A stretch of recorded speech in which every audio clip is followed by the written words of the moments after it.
Los ojos que lo ven todo. Tus noticias. Información veraz para ti.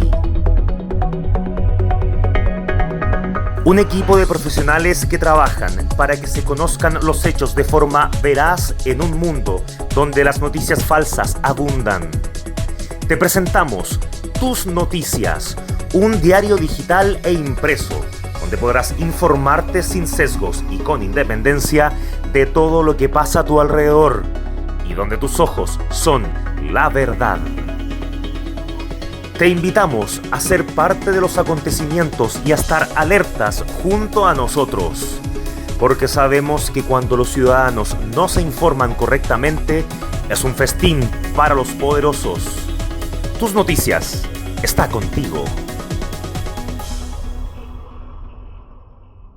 Bienvenidas y bienvenidos a esta primera edición de este noticiero digital de tusnoticias.cl, un nuevo sitio a través del cual queremos entregarles información veraz. No nos importa llegar primero, nos importa poder entregarles calidad, ser sus ojos, los ojos de la ciudadanía. Por eso creemos en este proyecto y además queremos invitarles, por supuesto, a revisar toda la contingencia nacional e internacional, porque está pasando, este año se está moviendo y además estamos 24/7 profundamente conectados y queremos, por lo mismo, pedirles que nos sigan a través de las redes sociales. Estamos en Instagram, estamos en Facebook, estamos en Twitter. Y destacar que ustedes como ciudadanos también son voz y queremos ser su voz. Para hablar sobre el 10%, que es un tema que nos complica, la verdad, porque además tenemos una incertidumbre también a nivel país respecto a cómo este tema continuará. Tenemos un tremendo entrevistado, Ricardo Rincón, exdiputado de la DC por la región de O'Higgins entre el año 2010 y 2018, también abogado, precandidato hoy a gobernador por la región de O'Higgins. Ricardo, ¿cómo estás? Muy bien, Catalina, un saludo a ti y a todos quienes nos están viendo a través de Tus Noticias. Muchas gracias. Mira, me parece que es fundamental partir preguntándote, tú eres una persona que la verdad es que maneja el tema de pie a cabeza, digamos. Para ti personalmente, ¿cómo crees que se ha visto la discusión del 10% en torno a cómo ha actuado la clase política y el gobierno? Creo que esa es la pregunta que debemos hacernos hoy. Bueno, el gobierno se ha opuesto permanentemente al primer retiro, también se opuso al segundo retiro, ha tenido una oposición total porque en definitiva ha tratado permanentemente de proteger el mercado de capitales. En definitiva, Catalina, las platas de los chilenos, las platas nuestras, 200.000 millones de dólares, son colocados en las AFP, nos cobran comisiones, pero se usan básicamente para mover el mercado de capitales, para financiar empresas, grupos económicos. El objetivo no es la seguridad social ni las pensiones futuras de los chilenos. Cualquier retiro de esas platas significa que esos 200.000 millones de dólares se debilitan, disminuyen.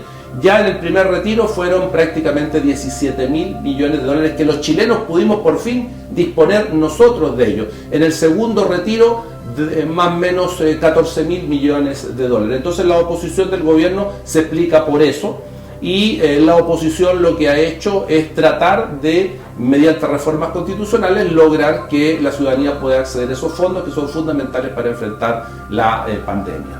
Ricardo, considerando lo que me estás comentando, cierto que en términos globales es lo que está ocurriendo a nivel nacional, pero que ya lo hemos leído a través de la prensa, lo hemos visto incluso en las notas de Tus Noticias, hemos estado básicamente también reporteando lo que está pasando con esto del segundo retiro del 10%. ¿Qué crees tú? ¿Cuál sería el escenario ideal en el fondo? O sea, ¿qué debería o cómo debería actuar la clase política, considerando lo que tú me estás comentando? A ver, seamos claros, Catalina. En definitiva, la gente ha querido el primer retiro y el segundo retiro porque tiene una serie de necesidades que resolver y enfrentar. Y el gobierno ha pretendido que no debe hacerse ello como si fuera el dueño de las platas. Te repito, para proteger un mercado de capitales, no un tema de seguridad social. Pero también la gente ha retirado plata porque quiere poder acceder a sus fondos. Saben que sus fondos se les niegan, se les postergan para los 60 años las mujeres, 65 los hombres, y en definitiva después va a ser un cuentagotas para poder recibir parte muy poquitita de esas plata. Entonces la ciudadanía quiere tener acceso a sus propios recursos. Lo que debiera hacer en definitiva el mundo político es terminar ya con el sistema de AFP. El sistema de AFP no da para más.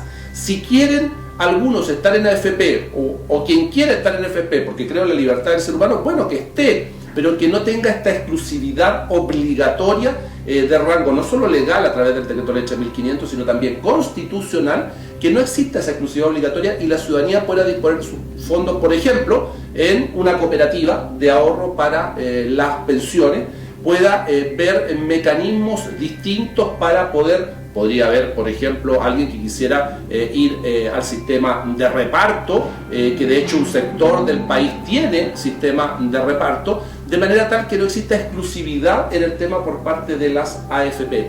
La ciudadanía no quiere más AFP, no quiere que sus platas sigan capturadas por la AFP. Para cerrar la idea entonces, ¿hay falta de voluntad? Totalmente, Catalina, falta de voluntad. La AFP fue impuesta en dictadura, es un sistema hoy día obligatorio impuesto en dictadura. La democracia lo consolidó. Doy un solo ejemplo, podría dar muchos. Los multifondos no existían hasta que en democracia se crearon. Y resulta que ninguno de los fondos es cero riesgo. Eso es un absurdo. Porque en el sistema capitalista y de mercado sí existen instrumentos de renta fija. Por lo tanto, ¿por qué no hay un fondo cero riesgo? Porque lo importante es el mercado de capitales, porque las comisiones se pagan por riesgo. Por eso que al sistema le sirve mucho que la gente esté en el A o en el B, porque ahí las comisiones por externalización de la administración de los fondos son mayores. Es decir, no hay voluntad. ¿Por qué? Porque todos, absolutamente todos, salvo algunas excepciones que solo confirman la regla, en definitiva, quieren mantener este sistema y quieren que lo más importante siga siendo, lamentablemente lo digo, Catalina, el mercado de capitales y no la pensión futura o la seguridad social de los chilenos. Teniendo en consideración lo que me estás comentando, que definitivamente hay una falta de voluntad desde la clase política, desde el gobierno, ¿qué hiciste tú precisamente, Ricardo? Te quiero llevar al terreno más personal tuyo como profesional, también como abogado, pero principalmente como diputado, en materia legislativa, en temas de pensiones cuando fuiste diputado. ¿Qué hiciste? ¿Qué viste? Varias cosas, la verdad, Catalina. Creo que he sido súper consecuente en esta materia. Una de nuestras iniciativas más importantes fue la posibilidad de retirar hasta un 25%. No estoy hablando del 10%, no, hasta el 25% de los fondos para que la ciudadanía pudiera comprarse una casa. A nuestro juicio no existe una pensión digna futura si las personas no son dueñas de su propio inmueble. Por eso esa iniciativa que obviamente se perdió, ahí está nuestra propuesta que fue lamentablemente rechazada en el ámbito que correspondía en la Cámara de Diputados. Nosotros además impulsamos la comisión investigadora por las fusiones trucha que implicaron generar pérdidas para el Estado por evasión tributaria de millones de dólares y también, y lo digo con pena, nos opusimos a la mal llamada reforma de pensiones de la expresidenta Bachelet, a quien quiero y aprecio por las diferencias que teníamos con su ministro Valdés, toda vez que no regulaba las AFP, no hacía cambios estructurales para en definitiva garantizar una buena pensión en función del rol de administración de fondos que tiene la AFP. ¿Se pudo haber hecho más? Mucho más, obviamente, se pudo hacer mucho más y lo más importante, se puede hacer mucho más porque hoy día la ciudadanía tiene mucha más conciencia de que en definitiva este sistema no solo ha fracasado, sino que tiene puesto el foco en el mercado de capitales y no en la pensión y en la seguridad social, que debiera ser la verdadera preocupación. Sé que es difícil lo que te voy a preguntar, porque es pensar rápido y en breve, pero si pudieras definir en una línea, ¿cómo le llamarías a la estrategia para poder salvar, entre comillas, el bolsillo de las personas? O sea, que un fondo consolidado, para mí el sistema cooperativo, pueden haber muchas propuestas, pero para mí el sistema cooperativo es la alternativa porque además las personas son dueñas del sistema cooperativo. Y eso marca la diferencia, ahí las utilidades desaparecen y se transforman en excedentes que son de beneficio de todos los cooperados y por lo tanto tiene una óptica totalmente distinta, está imbuida en los principios de solidaridad, de colectividad, de bien común. Evidentemente tú los fondos los administras, haces que renten, pero el concepto de utilidad, de lucro, desaparece por el de excedentes, de beneficios que genera el sistema para todos. Ricardo, vamos a avanzar en esta entrevista. Quiero llevarte a la prensa, a la contingencia actual. A ver, hay titulares que son clarísimos. Por ejemplo, el Mercurio año 2000. Me imagino que lo recuerdas patente, ¿o no? Todos lo recordamos, ¿cierto? Yo creo. Claro. Dijo el Mercurio que el año 2020 los chilenas y chilenos íbamos a pensionarnos con el 100% de nuestras ganancias. Bueno, ahí está la historia, lamentable. Aquí estamos, digamos, claro, en medio de la pandemia. Quiero seguir con la segunda parte de los titulares porque es importante. También hace poco la segunda, según titular sobre falacias y forrados, que entendemos, ¿cierto? Te golpea a ti claramente y abre toda una puerta de discusión. También la tercera incluso lo mencionó, los rincones felices y forrados. Dos cosas. Lo primero, me imagino, y quiero también de alguna manera como entrevistado que puedas compartir parte de lo que ha sido tu experiencia respecto a esto, porque no es fácil estar tras bambalinas, ¿cierto? Con toda esta información, abrir la prensa, verla y no precisamente enterarte con la prensa, pero leer esto que también tiene una carga por una parte emocional, por otro lado también está, ¿cierto?, yendo en una precandidatura como gobernador. Entonces hay un tema acá que me parece interesante que tú mismo nos comentes cómo lo has llevado. Y por otro lado, ¿cómo crees tú que quizá la prensa debe haberlo visto, cubierto? ¿Qué falacias crees que hay acá? ¿O qué verdades quizá deberían reforzarse? Creo que claramente, Catalina, el titular del Mercurio, cuando hace muchos años anunciaba, y no tanto tampoco, que el 2020 los chilenos podrían jubilarse prácticamente con su sueldo, da cuenta de lo que es la tergiversación muchas veces, no siempre, pero muchas veces de los medios respecto de la información. Y hoy día, cuando tú nos señalas titulares presentes, donde se trata de ningunear a una empresa de la que somos abogados, uno de los abogados, y por lo tanto asesores de ellas, como es Felices y Forrados, con ese titular que tú señalaste, la segunda de Falaces y Forrados. Lo concreto y lo que debe saber la ciudadanía: esa empresa no administra un peso de los chilenos, esa empresa no toca platas, esa empresa no es obligatoria, es voluntaria. Por 2.000 pesos, menos de lo que cuesta una botella de vino o una cajetilla de cigarros, pero además sin tocar cartera, sin tocar las plata. La AFP es obligatorio, tocan nuestros fondos, los mal usan, no compensan por pérdidas, cobran dobles comisiones y en definitiva, además, las rentabilidades que dicen ganar no se traspasan a la ciudadanía. Lo que hace en definitiva Felices y Forrados es dar recomendaciones que la gente puede seguir o no. ¿Para qué? Para cambiarse de fondo, evitar las pérdidas y tratar de tener una mejor rentabilidad. Entonces, claramente aquí hay una utilización de los medios se financian de alguna parte, y las finanzas que generan los recursos para ello, obviamente muchas provienen del mercado de capitales, donde se transan acciones y compran distintas empresas que hacen publicidad. Es así de claro. Y el sentido, obviamente, desprestigiar a quienes, sea una empresa o sea un particular como yo, estamos en contra del sistema de AFP. De hecho, Felices y Forrados no está en contra de ese sistema, sino de una buena administración de fondos. Yo estoy en la punta, por así decirlo, estoy en contra del sistema de AFP. Creo que simplemente es una gran estafa, Chile lo sabe, y a todos aquellos que estamos contra la gran estafa nos van a querer tratar de desprestigiar. Ricardo, agradecerte puntualmente por estar acá, por tu tiempo. Es un tiempo súper movido, sabemos además que me voy corriendo, de hecho. Te vas corriendo, sí, a juntar las firmas. Exacto. Así que agradecerte también la transparencia con la que nos estás respondiendo. Me imagino que siempre preguntas incómodas, pero lo importante es responderlas. Exactamente. Así que acá estaremos para seguir respondiéndolas también. Y te lo agradezco también, y un saludo a todos los telespectadores y seguidores de este medio. Gracias a ti. Bueno, para ustedes también pedirles que, por supuesto, continúen leyendo tus noticias. Seguimos 24/7 reporteando para ustedes, www.tunoticias.cl. Y en esta primera edición queremos además informarles a través de esta cápsula constituyente, un espacio que integrarán las personas que probablemente vayan a redactar la nueva constitución para nuestro país. Ahora nos acompaña un abogado, profesor universitario. Queremos dar la bienvenida a Jaime Yanzana, que nos va a compartir, para comenzar, primero una reflexión respecto a cuál sería, ¿cierto?, el principal desafío en materia ambiental en esta nueva constitución, Jaime. Gracias, Catalina. Yo creo que es una gran pregunta la que estás haciendo. Ha resultado completamente insuficiente el derecho a vivir en un medio ambiente libre de contaminación. La promoción y protección del Estado respecto a esta garantía constitucional ha significado que sea, no obstante su consagración, coja, tuerta y muda. ¿Cómo es posible explicar un fenómeno como Puchuncaví frente a esta circunstancia medioambiental en que no haya responsabilidad?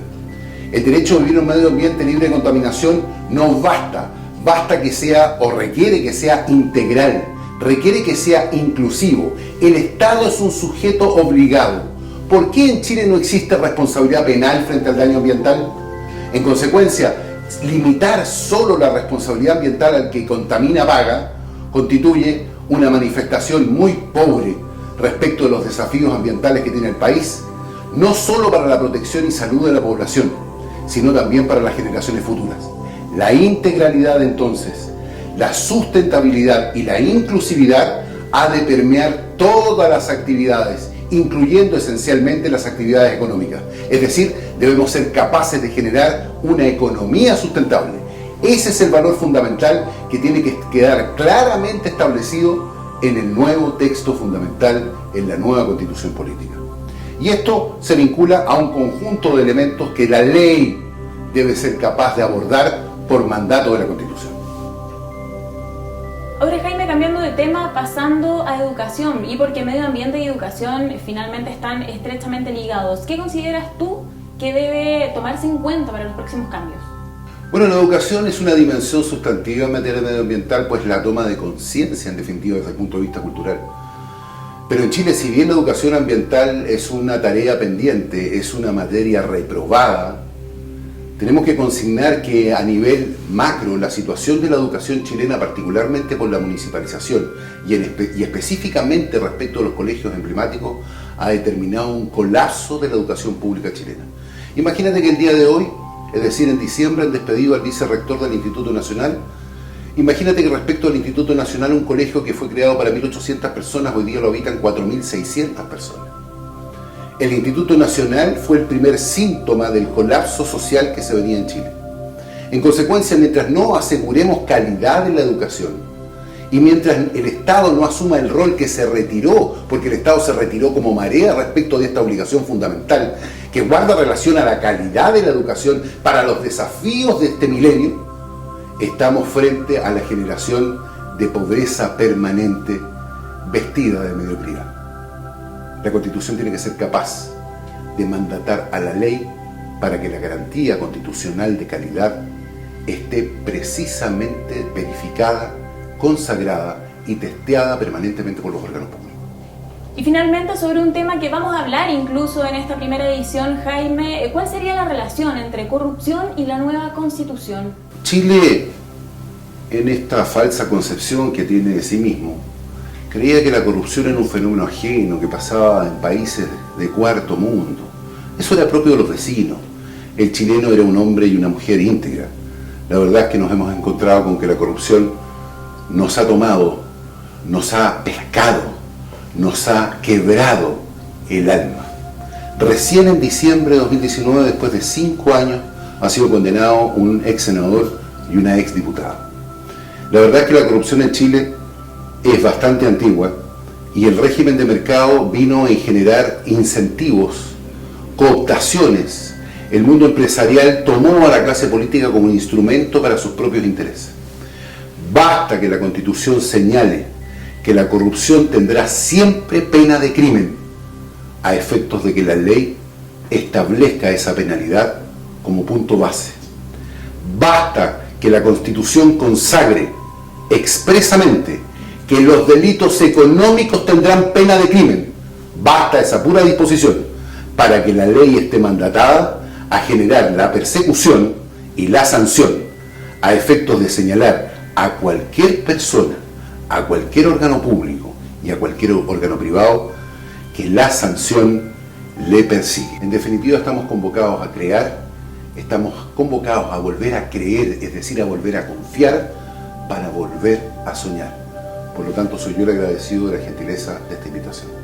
Bueno, y una de las noticias que ha generado mayor controversia este último mes, ¿cierto?, es este llamado Bus de la Libertad, que a través de Marcela Aranda, directora del Observatorio Legislativo Cristiano, se pidió para circular en las calles de Santiago del Paraíso. Había pasado este bus también anteriormente en el año 2017 como dato, y evidentemente generó bastantes críticas, se le ha denominado también el bus del odio.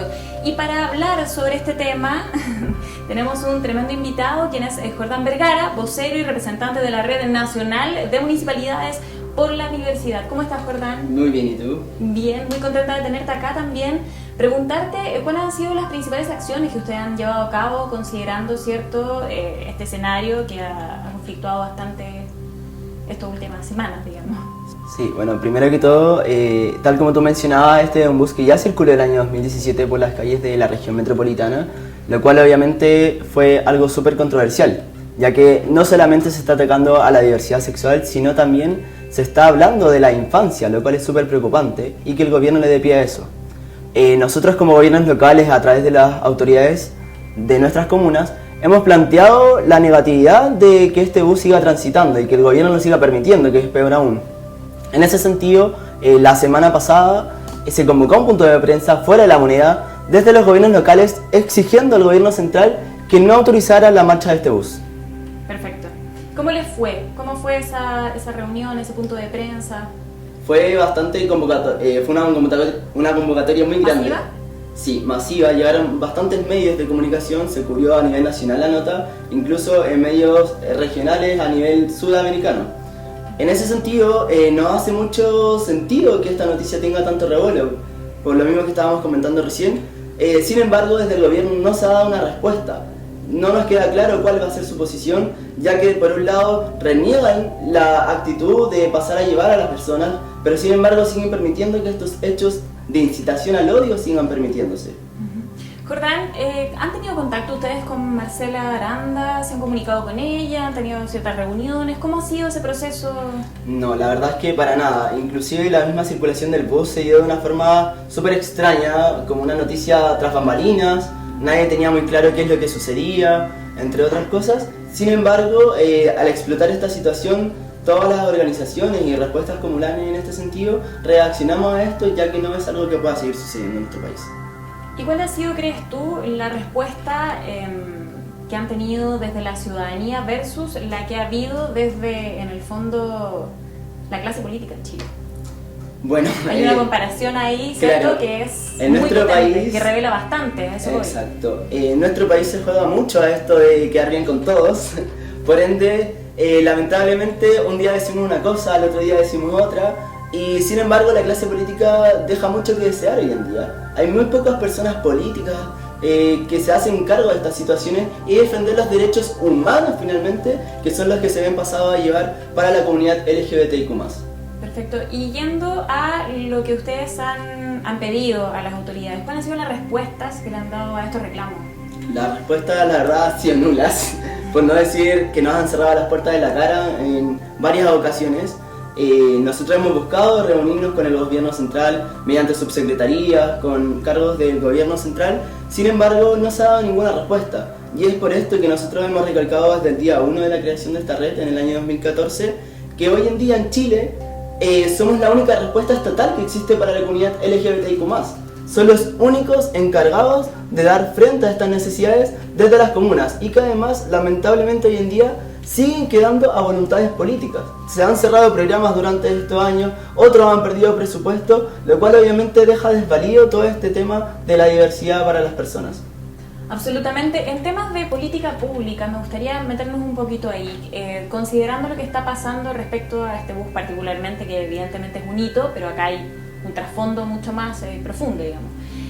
¿Qué crees tú que permite quizá esta discusión? ¿Abrir, de hecho, enfrentarnos? ¿Se viene además la redacción de una nueva constitución? ¿Lo han discutido? ¿Cómo va más o menos esta pauta? Bueno, durante el año lo primero que nosotros hemos realizado es un trabajo en conjunto, justamente a la par de organizaciones del gobierno, en un trabajo en la reformulación de la ley 20.609 que nace el año 2014, que es la ley antidiscriminación, que sin embargo, como todo en Chile, está hecho a medias. Por lo cual deja muchas cosas inconclusas. Tenemos categorías que no son claras, tenemos hechos que tampoco son claros para la comunidad y es la única ley que hoy en día a ti te castiga si las pruebas no son suficientes ante un hecho de discriminación. Y que además, en caso de que este inclusive se llegase a comprobar, no hay ningún hecho reparatorio para la persona afectada. Sin embargo, sí, al cobrar una multa estaba en beneficio directamente del gobierno. Entonces, ¿qué es lo que estamos haciendo realmente? ¿Es mucho el trabajo que hay que pedir? Sí, es necesario y es justamente eso por lo que hemos trabajado. Sin embargo, hasta hoy en día la ley antidiscriminación, por ejemplo, no considera incitaciones al odio. En cambio, sí considera aspectos cuando a ti te golpean, cuando sufres hechos de violencia. Entonces, no estamos previniendo los hechos de discriminación, sino que solamente lo estamos reparando y además lo estamos reparando de pésima manera. Absolutamente, tiene sentido todo lo que estás comentando. Bueno, además a nivel mundial, por supuesto, se lucha, ¿cierto?, por la apertura a la diversidad y básicamente esto vendría siendo lo contrario. Exacto. Hay algo ahí en este discurso que evidentemente no cuadra y por lo que comentas tú, bueno, la ciudadanía por lo menos está despertando y se está hablando sobre el tema y poniendo en pauta. Para ir cerrando un poco esta idea, ¿cómo lo han comentado ustedes? Por ejemplo, para ti, tras bambalinas, ¿cuál crees tú que debería ser la actitud? Evidentemente, ustedes creen que el bus simplemente no debería pasar, ¿cierto? Está claro. Pero, ¿cuáles deberían ser las acciones próximas? Considerando que esta puede ser una opción, digamos, que existe un bus, que se le llama el bus del odio, que hay estos encuentros, ¿cierto?, de visiones bastante radicales. ¿Crees tú que sería un primer paso, por ejemplo, no solamente el cambio de ley, sino que además quizás asambleas ciudadanas como educación, evidentemente ciudadana? ¿Han hablado, por ejemplo, con el Ministerio de Educación? ¿Cómo son esos vínculos desde la organización de ustedes? Sí, bueno, la verdad es que los vínculos con el gobierno central, como te mencionaba, son bastante nulos, bastante pocos, y lo poco que se ha logrado ha sido bastante, no sé, poco comprometedor. Siempre estamos ahí como escondiendo la mano después de decir ciertas acciones, lo cual obviamente deja mucho de qué hablar.